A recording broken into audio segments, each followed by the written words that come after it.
शेतकरी बंधूंनो, आपल्याला गोठा तयार करत असताना बऱ्याचशाच काही गोष्टी माहीत नसल्यामुळे आपण चुकीच्या सिस्टमने गोठा बांधतो आणि बऱ्याचशाच अडचणीला सामोरे जावं लागतं। बऱ्याचशा शेतकऱ्यांना गोठ्याबद्दल गैरसमज असतात की गोठा कसा असला पाहिजे किंवा कसा नसला पाहिजे।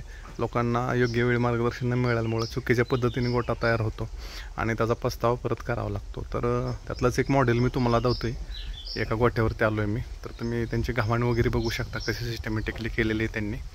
आणि पुढं मुक्त संचारचा पेस आहे, तर बऱ्यापैकी पश्चिमेच्या दिशेला ह्यांनी शेड मारलेलं आहे आणि दुपारनंतरचे जर डोक्यावरचं आपलं सावली जर बघायला गेलं तर आपली पूर्वेच्या दिशेने पडत असते। तशी शेडची पश्चिमेला असल्यामुळे पूर्वेला सावलीमध्ये जनावरं दिवसभर बसतात आणि ह्यांनी सिस्टीम अशी केली, गव्हाणाची कुट्टीची जागा इथं ठेवली आणि त्याला जुळूनच कुट्टी मशीनला जुळूनच त्यांनी गव्हाण तयार केलेली आहे। म्हणजे ह्यांचा खायला जर घालायचं झालं तर बाहेरूनच खायला टाकतात। हे ह्या बाजूने तुम्ही बघू शकता की ह्या बाजूने कुट्टी घेतात आणि ह्या बाजूनं जनावरांच्या गोट्यामध्ये आत न शिरता बाहेरच्या बाहेर गव्हाणीमध्ये खायला टाकायची यांनी व्यवस्था केलेली आहे। साधारणतः गव्हाण तुम्ही बघचाल कशा पद्धतीने तयार केलेले आहे।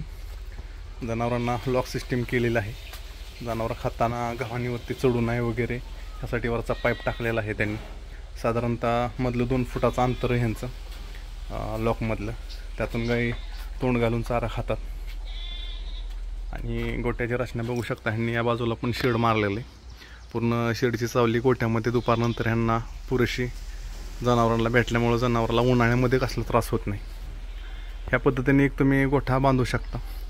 वरती शेड बघू शकता, शेड कसं तयार केलं, कैच्यांमध्ये शेड केलेलं आहे जेणेकरून वारं वगैरे ज्या ठिकाणी ज्या भागामध्ये जास्त आहे त्या भागामध्ये अशी शेडची संरचना करणं गरजेचं आहे। जर अशी संरचना नसेल तर खूप वारं वगैरे असेल तर अशा वाऱ्यामध्ये तुमच्या गोट्याचे शेडचे पत्रे वगैरे उडून जाऊ शकतात। आणि तुम्ही बरोबर बघू शकता जनावरांच्या पूर्वेच्या दिशेला बरोबर ह्यांनी पाणी पिण्यासाठी एक पाण्याची टाकी केलेली आहे तयार वेगळी। जनावरांना जसं असं लागलं असं जनावर पाणी पितात, पुढं जाऊन चारा खातात।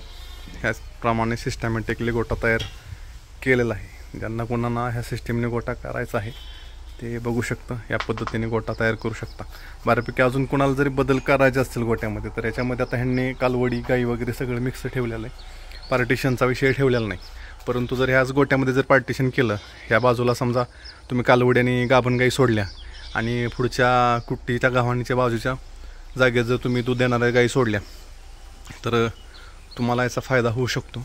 जनावरांना तुम्हाला वेगळं खाद्य व्यवस्थित दुधाच्या जनावरांना देता येऊ शकतं आणि गाभण गाईंना आणि वासरांना हे वेगळं खाद्य इकडच्या बाजूला देता येऊ शकतं। तर या पद्धतीने जेवढे शक्य होतील तेवढे गोट्यामधले बदल करणं गरजेचं आहे आणि हळूहळू करत प्रगती करणं गरजेचं आहे। जुन्या पद्धतीने जर गोठा केला तर आपल्याला व्यवसाय परवडू शकत नाही आणि परिणामी पुढं व्यवसाय बंद होण्याचे प्रमाण खूप वाढणार आहे। त्याच्यामुळं गोठा केला तर व्यवस्थित करा, व्यवस्थित पद्धतीने करा। एकदाच होतो, परत तोडजोड होत नाही। धन्यवाद।